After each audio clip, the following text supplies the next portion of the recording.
झोपले तर माझ्या भावाचा जो मित्र होता की त्याला झोपेत असा भास झाला की त्याच्या छातीवर कोणीतरी येऊन असा एक जाळा माणूस असा एकदम जाळाजटक भारी बदक येऊन बसला.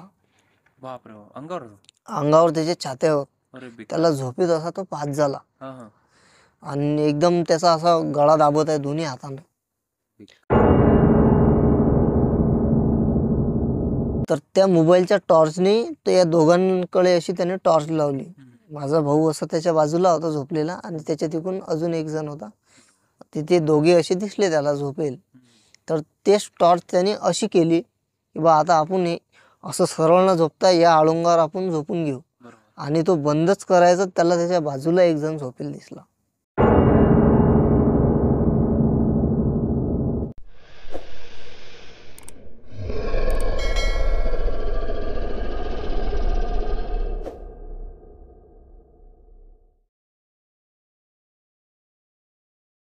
नमस्कार मित्रांनो, रहस्यमय घटना या चॅनलवर आपलं सर्वांचं स्वागत आहे. मित्रांनो, जसं आधी तुम्ही MIDC जो एक व्हिडिओ आम्ही आधी म्हणजे 2 हफ्त्या अगोदर जो अपलोड केला होता, त्याला तुमचा एवढा सपोर्ट भेटला की तो आज 29K पर्यंत गेलेला आहे. तर मित्रांनो, जसा तो एक व्हिडिओ आहे MIDCचा, तशीच एक स्टोरी जी आहे आपल्याकडे ती आहे पुण्याची. पुण्यामध्ये जे गावामधून जे गरीब मुलं कामाला जातात आणि तिथं राहून तिथंच काम वगैरे करतात, तिथंच राहतात, त्यांच्यामधूनच अशी एक आपल्याकडे स्टोरी आहे. ती स्टोरी दुसऱ्याची नव्हे, तर ती स्टोरी आहे दीपक भाऊंच्या भावांची. मित्रांनो, जेव्हा आम्ही हा कंटेंट चालू केला होता तेव्हा त्यांना ती माहिती नव्हती की आपण अशा प्रकारचा कंटेंट चालू केलेला आहे म्हणून. जेव्हा त्यांनी आमचे व्हिडिओ पाहिले त्यांचा पण एक अनुभव त्यांचा आपल्यापर्यंत आपल्याशी शेअर करायचा होता. तो जेव्हा आम्ही दोघांनी पण, तर तेव्हा आम्ही पण त्या गोष्टीला कुठेतरी असा विचार करत होतो की अरे बापरे, अशी पण एक घटना असू शकते का. तर ती जी स्टोरी आहे मित्रांनो, ती मला चांगल्या प्रकारे सांगू शकत नाही, म्हणून आपण ते जेवढ्याही स्टोरी असतात त्या आपण दीपक भाऊच्याच थ्रू सांगत असतो. कारण की त्यांची जी सांगण्याची पद्धत आहे ती एकदम सुरळीत आहे आणि सांगण्याला पण एकदम सोपी जाते. तर मित्रांनो, ती जी स्टोरी आहे पुण्याची ती ऐकू आपण दीपक भाऊच्याच जुबानी. नमस्कार मित्रांनो, माझं नाव दीपक. आजची जे घटना आहे, जो एक अनुभव आहे, तर तो अनुभव दुसरा कोणाचा नसून माझ्या मोठ्या भावाचा आहे. आणि आपण जे व्हिडिओ नेहमी जे रोज आपण व्हिडिओ काढतो आणि अपलोड करतो, तर तो माझ्या भावाने एक व्हिडिओ बघितला MIDCतला जो मी सांगितला होता. बरोबर आहे. तर तोच व्हिडिओ त्याने बघितल्यानंतर त्यांच्यासोबत जे तिथं घटना घडली, बरोबर, तर त्याला सांगावं असं वाटलं आणि त्याने आपल्या दोघांनाही बरोबर आहे, फोन करून बोलावून त्याने आपल्याला सांगितलं. बरोबर आहे. कारण की माझा भाऊ जो आहे तर तो म्हणजे मी जिथं राहतो तिथं राहत नाही, तो वेगळा असा दूर राहतो माझ्या घरापासून. तर स्टोरी अशी आहे की उन्हाळ्यात दिवस लागला की गावामध्ये काही काम वगैरे नसते. बरोबर आहे. आणि मग माझा भाऊ आणि त्याचे 2 मित्र असे 3 जण, मग त्यांचं असं खूप दिवसाचं प्लॅनिंग चालू होती की बा बाहेरगावी कुठं कामाला आपण जाऊ. बरोबर. तर मग यांचं ठरलं की बा या दिवशी जायचं आपल्याला. बरोबर. मग ते मार्च महिन्यामध्ये निघाले असे घरून की बा पुण्यासाठी कामाला निघाले कंपनीमध्ये. की कंपनीमध्ये बा चांगली पगार भेटणार आणि 12 घंटे ड्युटी. बरोबर. तर मग पुण्याला गेले ते. तर जाता जाऊन मग कंपनीमध्ये गेले. तर पुण्यामध्ये काही कंपन्यामध्ये रूमा असतात कंपन्याच्या, काही कंपन्याच्या नसतात. बरोबर आहे. तर हे ज्या कंपनीमध्ये गेले होते त्या कंपनीच्या रूमा वगैरे काही नव्हत्या. तर तिथं ज्याच्या थ्रू गेले होते आधी कोणी त्यांच्या ओळखचा होता. तर ते म्हणत की तुम्ही रूम तुम्हाला मी सांगतो की बा या जागेवर ते जा, म्हणजे या ॲड्रेसवर जा. बरोबर. तिथून तुम्ही मला फोन लावा. त्या रूम मालकाशी मी स्वतः बोलतो आणि तो तुम्हाला रूम दाखवून देईल. बरोबर. तर मग सांगितल्याप्रमाणे ते त्या जागेवर गेले आणि तिथून त्यांना फोन लावला की बा रूम जे मालक जे आहेत त्यांच्याशी तुम्ही बोलून घ्या. बरोबर आहे. तर रूम मालक म्हणत होते की 2 दिवस आधी रूम खाली होती आणि ती मी आता दुसऱ्याला देऊन दिली. बरोबर. मग रूमच नाही. तर मग तो म्हणत होता की दुसरीकडे कुठं जर रूम असेल बरोबर तर आहे. ते सांगा त्यांना, त्या जागेवर जाऊन बघतील ते. ते गावाकडनं आले ते. बरोबर आहे. आणि गावाकडे कसं कामधंदे नसल्यामुळे उन्हाळ्यामध्ये सगळ्यात जास्त लोक पुणे, मुंबई, नाशिक अशा मोठ्या मोठ्या सिटीमध्ये जातात. बरोबर. की मग त्याच्याच्याने त्यांना रूमही म्हणजे अशा त्या शहरामध्ये कमी कमी होत जातात. बरोबर आहे. आणि मग तो रूमचा जो मालक होता तो म्हणत होता की बा एक म्हणजे एका ॲड्रेसवर जा तुम्ही, तिथं तुम्हाला रूम भेटेल आणि स्वस्त भावात भेटेल रूम. बरोबर. तर मग हे तिथून निघाले आणि त्या जागेवर गेले तिथं. तर ते जी रूम होती तर अशा एक रूम इथं तर एक अशी दूर दूर अशा रूमा होत्या त्या. बरोबर.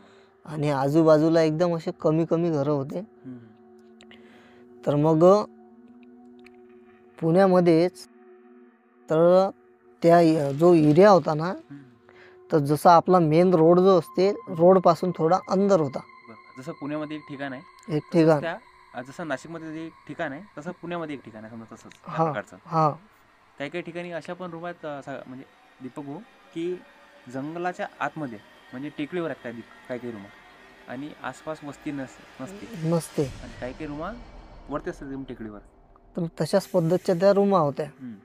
मग हे गेले आणि रूमा जे समजा समोरच्या होत्या त्या रूमा सगळ्या पॅक होत्या. बरोबर. एक रूम बंद होती. तर त्यांना वाटलं की हेच असेल बहुतेक. तर ते रूमचे मालक आले, म्हणे तुम्हाला 1000 रुपये महिना द्यावा लागेल बरोबर. तिघा जणाचा. आणि ही रूम आहे समोरची, साफसफाई करून घ्या रूमची. आणि याच्यामध्ये लाईट नाही, मी इलेक्ट्रिशियन पाठवतो, तो लाईट वगैरे चालू करून दे. संडास बाथरूम त्यांनी समोर दाखवलं, बाहेर आहे तिथं संडास बाथरूम आहे बाहेर. सगळ्या रूमवाल्याचं सगळेजण शेअर करतात, तुम्ही शेअर करायचं त्यांच्याशी. आणि विशेष म्हणजे कोणाशी वाद घालायचा नाही. घरी असले तर आपल्या रूममध्ये बसायचं. तर मग त्यांनी रूम सफा वगैरे सगळं केली. इलेक्ट्रिशियन आला, त्याने लाईट वगैरे लावली. आणि फॅन नव्हता, तर मग त्या रूम मालकाला म्हणलं, बा तुमच्याकडे एखादा असेल तर फॅन आणून द्या. तो म्हणे ठीक आहे, फॅन आणून देतो. मग त्याने फॅन दिला आणून. मग त्याच्यानंतर मग यांचे 2-3 दिवस त्याच्याहून चांगले गेले. आणि मग झालं असं की माझा जो भाऊ आहे तर तो समजा यांची म्हणजे 8 दिवस समजा यांनी असं कंटिन्यू काम केलं. आणि त्यानंतर मग यांची नाईट ड्युटी लागली. आणि माझा भाऊ जो आहे तो त्या दिवशी रूमवरतीच होता, कामाला गेला नव्हता. तर नाईटला हे त्याच्यासोबतचे जे दोघं होते ते नाईटला निघून गेले. हा एकटाच रूमवरती होता. तर मग असं 12-12:30 वाजता सगळेजण जेवण करून आपापल्या रूममध्ये झोपले. आणि हाही समजा झोपलाच असा. तर एकदम लाईट गेली. अच्छा. एकदमच लाईट गेली रूममधली. तर याला वाटलं सगळीच गेली असणार, तर येईल. तर याने याच्या मोबाईलचा टॉर्च लावला आणि लाईट येणार म्हणून वाट बघत होता, पण लाईट काही आलीच नाही. म्हणजे 12-12:30चा 1 वाजला. तर याला त्या दरवाजाची जी खिंड असते ना, त्या खिंडीमधून बाहेर उजेड दिसत होता. तर मग याने दरवाजा उघडून बाहेर बघते तर सगळी लाईट चालू होती. बरोबर. तर म्हणे आपल्याच रूममधली कशी काय गेली, काही प्रॉब्लेम झाला असेल. तर मग आता करावं तरी काय, एवढ्या रात्री कोणाला फोन लावायचा. बरोबर आहे. रूम मालकाला एवढ्या रात्री आपण लावू शकत नाही फोन, चांगलं नाही वाटत त्या गोष्टीत. एक त्याने असा तो विचार केला. बरोबर. तर मग त्याने झोपून घेतलं. तर मग तो फॅन असा फिरल्यासारखा व्हायचा. रूममध्ये लाईट तर नव्हती आणि हवा कुठून येणार आहे त्याच्यामध्ये, चारीकडून रूम पॅक होती. तर तो फॅन फिरल्यासारखा व्हायचा. तर याला असं वाटायचं की बा लाईट बहुतेक चालू बंद होत असेल. मग रात्रभर समजा असा तो फॅन चालू व्हायचा, बंद व्हायचा. आणि नेमकं आपल्याशी काय होते, म्हणजे कोणता प्रकार असा घडत आहे आपल्याशी, काय घडत आहे असं त्याला काही समजा असं समजलं नाही. तर सकाळी 4 वाजता त्याला झोप लागली. आणि तो मग सकाळी उठला तो झोपेतून 8-9 वाजता. मग ते दोघे जणे आले रूमवरती. तर त्या दोघांना सांगत होतो, यार इलेक्ट्रिशियनला तुम्ही कोण्याही हालतमध्ये फोन लावा आणि हे लाईट नीट करून घ्या. तुम्ही आता दिवसभर घरी आता, बरोबर. मी आता कामाला चाललो. चाललो. तर ते म्हणत काय झालं, तर अरे लाईट नव्हती रात्री, रातभर तो फॅन ॲटोमॅटिक फिरे बंद होय फिरे बंद होय असा. बरोबर. तर काही झोप झाली नाही म्हणे माझी व्यवस्थित. तर ते ठीक आहे म्हणत. तर मग हा नेमका असा रूमच्या बाहेर पडला आणि समोरच गेला. तर एका जणाने बा म्हणजे मस्करी करते की काय, ते असं लाईटाचं बटन आणि ते फॅनचं बटन दाबून बघितलं. तर ते एकदम चालू झालं. अरे बापरे. तर त्याला माझ्या भावाला आवाज दिला, अरे हे तर चालूच आहे. अरे म्हणे बाबा मी रातभर बटन बंद केलं होतं म्हणे मी लाईटाचं आणि त्या फॅनचं, की लाईट तर गेलीच होती बरोबर. आणि ते बटनं चालू होते. तर ते असं झटका मारल्यासारखं होईल लाईटला आणि तो फॅन खळकन फिरे आणि बंद होय. तर त्याचा खूप म्हणजे त्रास होत होता, म्हणून मी ते बटणं बंद केले. तरीसुद्धा म्हणे ते असं फिरल्यासारखं होयच बटणं बंद केल्यानंतरही. म्हणून म्हणे जे बटणं बंद आहेत. तर म्हणे ठीक आहे. तरी इलेक्ट्रिशियनला बोलावून म्हणे चेक करून घे, असं असं झालं होतं म्हणून.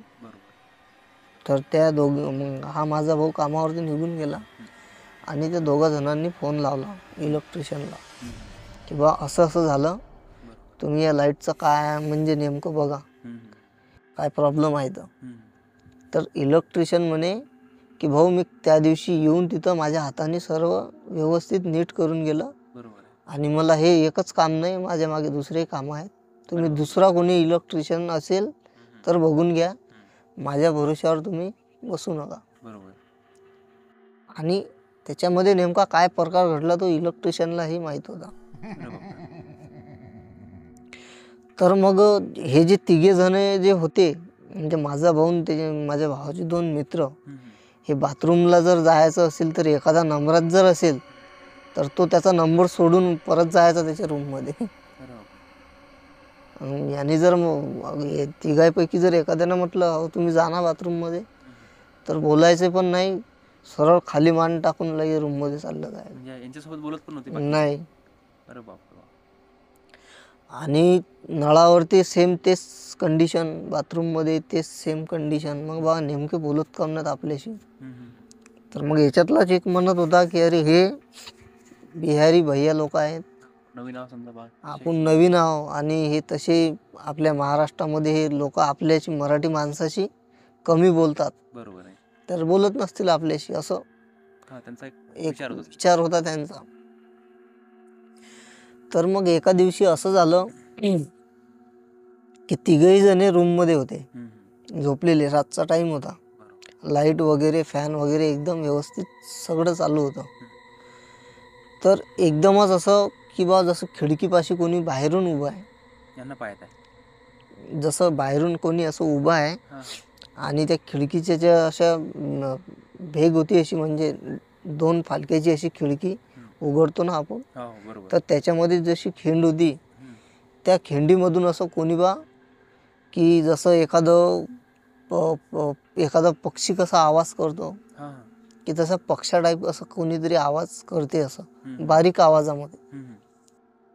तर हे काही असे म्हणजे पूर्ण झोपले नव्हते, यांना असा बाहेरचा पूर्ण असा चहाळ येत होता. तर त्याच्यात त्याला आवाज आला एका जणाला की बा काय नेमकं काय कशाचा आवाज येतो. तर तो खिडकीपाशी गेला तर त्याला कोणीही असं दिसलं नाही. परत येऊन झोपला तर आवाज सुरू झाला. तर मग त्याने त्या दोघांनाही उठवलं, माझ्या भावाला आणि एक अजून बाजूला होता झोपलेला. तर ते तिघेही जणी उठून त्या खिडकीपाशी गेले आणि बघतात तर म्हणजे असं कोणी दिसत नव्हतं, पण आवाज येत होता.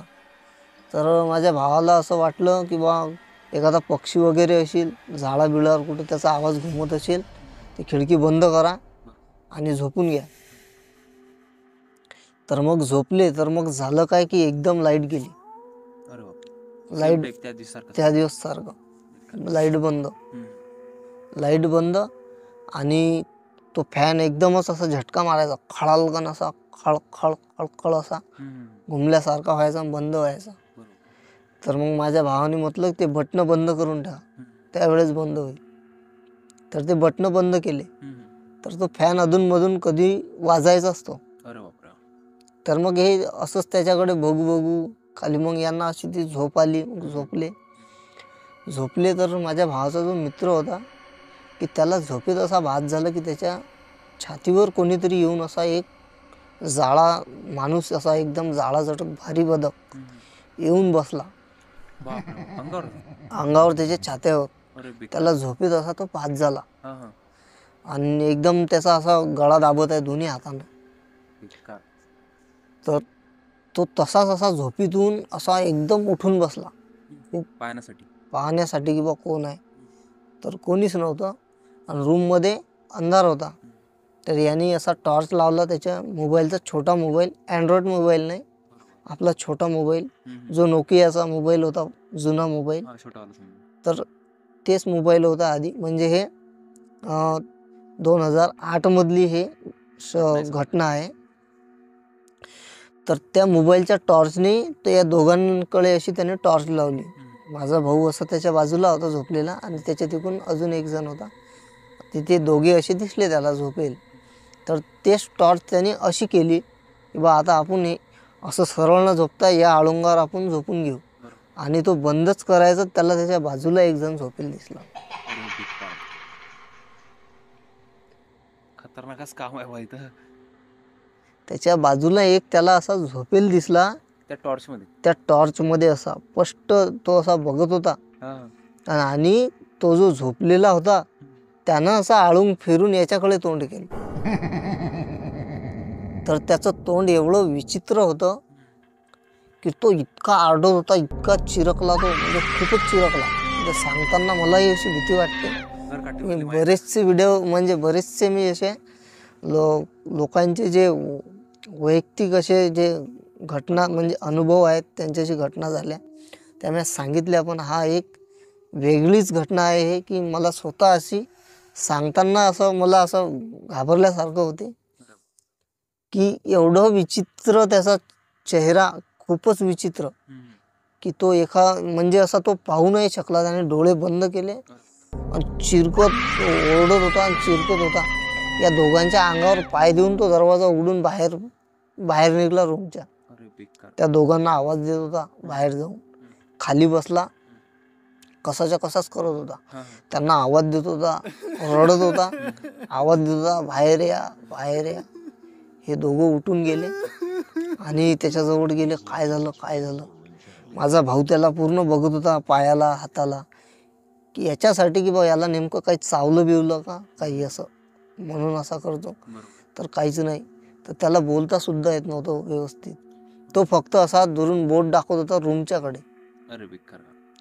तर ते आजूबाजूचे जे लोक होते तिथं राहत होते तर ते त्यांच्या खिडकीमधून कोणी दरवाजाच्या भेगीतून बघत होते, पाहत होते, पण बाहेर कोणी येत नव्हतं, कोणाची हिंमत नव्हती होत. तर न भीता असं रूममध्ये माझा भाऊ गेला आणि पाणी घेऊन आला, त्याला पाणी दिलं. तर मग तो जरासा असा शुद्धीवर आल्यासारखा झाला. त्याला विचारलं काय झालं. तर तो सांगत होता आपण तिघच जण झोपेल होतो म्हणे. तर मला असं वाद झाला म्हणे, माझ्या छातीवर कोणी येऊन बसलं आणि गळा दाबते. तुम्ही तेवढ्या जोरात झोपेतून उठून बसलो. तर मी मोबाईलची टॉर्च लावली म्हणे, तुमच्या दोघांकडे टॉर्च लावली अशी. तर तुम्ही दोघं दिसले मला झोपेल. आणि तेच टॉर्च घेऊन मी असा पलटलो बसल्या बसल्या असा. तर माझ्या बाजूले म्हणे एक जण कोणी झोपेल होता म्हणे. आणि त्यानं म्हणे आळून फिरलो. त्याचा इतका खराब चेहरा म्हणे, सळेल मळेल कसाच्या कसा, थरथर थरथर असा हालत होता तो. आणि तो म्हणे मी रूममध्ये तर येतच नाही. मग असं सांगितल्यानंतर माझा भाऊ आणि ते दुसरा जो मुलगा होता, मग त्या दोघांची पण हिंमत त्या रूममध्ये नाही झाली जायची. मग आता काय करायचं.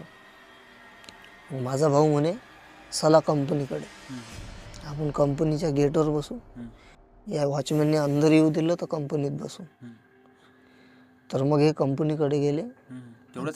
तेवढ्याच रात्री चालत आणि त्या वॉचमॅन जो होता कंपनीचा त्याला सांगितलं की बा असं असं झालं. तर वॉचमॅन म्हणत होता की कुठल्या एरियात रूम घेतली तुम्ही. हां हां विचार मग यांनी सांगितली की बा या या एरियामध्ये घेतली. तर म्हणे अरे वेळ्या म्हणे तुम्ही कधी कोणती रूम घ्यायची तर काही माहिती विचारपूस कर. विचारपूस केली पाहिजे, माहिती केली पाहिजे. बरोबर आहे.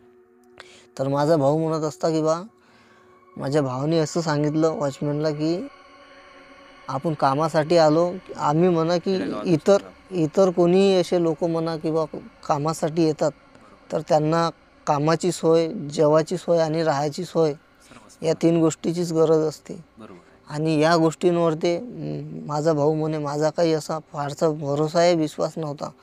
पण जे आम्ही बघितलं आणि जे झालं आमच्याशी तर ते आता मी तुम्हाला म्हणजे शब्दांना काही सांगू नाही शकत. आम्ही एवढं घाबरलेलो आहोत. तर तो म्हणे तो वॉचमॅन जो होता तर वॉचमॅन म्हणत होता की बा त्या घरामध्ये एक मुलगा राहत होता आणि तो काही आजारी झाला होता आणि तो दारू पण प्यायचा तो मुलगा. तर तो त्या रूममध्येच मेला होता. तर तो 4थ्या की 5व्या दिवशी वास सुटला होता. त्यावेळेस त्या लोकांनाच कळलं होतं की रूममध्ये तो मुलगा मेला म्हणून. अरे बेकार. आणि तो तिथंच मेला होता. तिथंच आता आणखी मी त्याची आत्मा तिथंच भटकत असेल. तर त्या रूममध्ये तुमच्या आधी बरेचसे असे मुलं राहिले तिच्यात. असे म्हणजे बा 5-5, 6-6 मुलं राहिले आणि अर्ध्या रात्री तेही पळून गेले. अरे बेकार. की त्या रूममध्ये तो असा इतर कोणाला राहू नाही देत. तर तुमच्या रूमच्या आजूबाजूला जे लोक राहत होते त्यातला एक जरी तू बाहेर आलता का तुमच्या मदतीसाठी तर हे म्हणत नाही. आणि कोणी येणारही नाही म्हणे. कारण ते मजबुरीमुळे तिथं राहतात आणि त्यांना काही फारसा त्रास देत नाही म्हणे तो.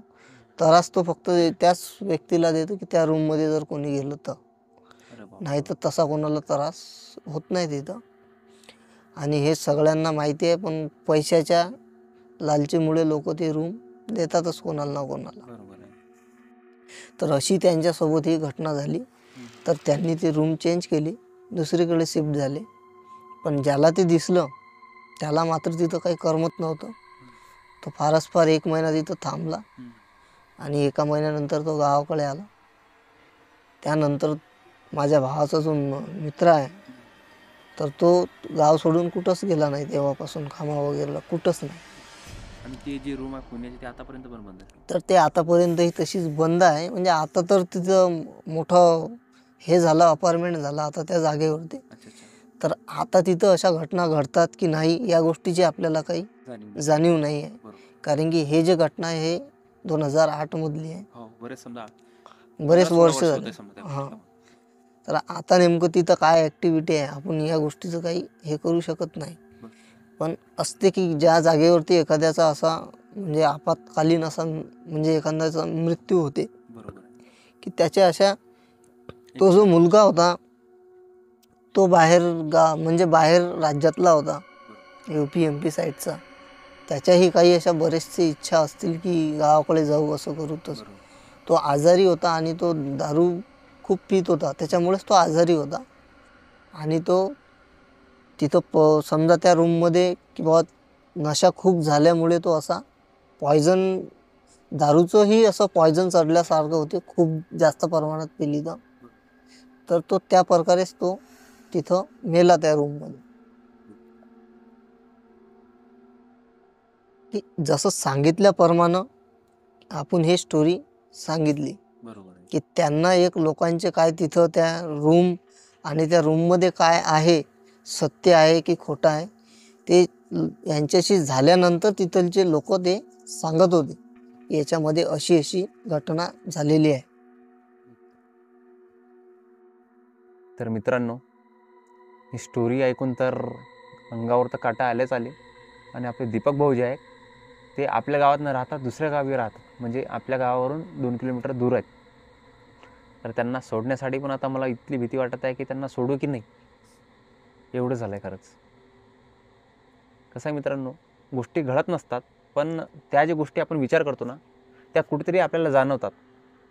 आणि ते जे गाव आहे ते पूर्ण, तो जो रोड आहे पूर्ण जंगल रोडच आहे. तर बघू आता काय आहे. तर मित्रांनो, चॅनलला सबस्क्राईब करा आणि व्हिडिओ आवडला असेल तर नक्की लाईक करा. असेच व्हिडिओ पाहण्यासाठी चॅनलला सबस्क्राईब करून ठेवा, मग कारण की जे व्हिडिओ येतील त्याची नोटिफिकेशन तुम्हाला नक्की पोहोचेल. तर मित्रांनो, भेटूया पुढच्या व्हिडिओमध्ये.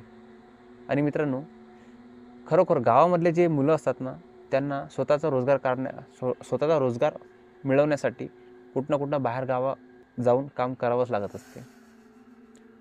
तर मित्रांनो, माझं म्हणणं तुम्हाला एवढंच आहे की कुठं जायच्या आधी तिच्या गोष्टी पहिले माहीत करून घेत जा, कारण की घटना कधी घडतील आणि कशा घडतील हे वेळ पाहून येत नसते. तर मित्रांनो, भेटूया पुढच्या व्हिडिओमध्ये.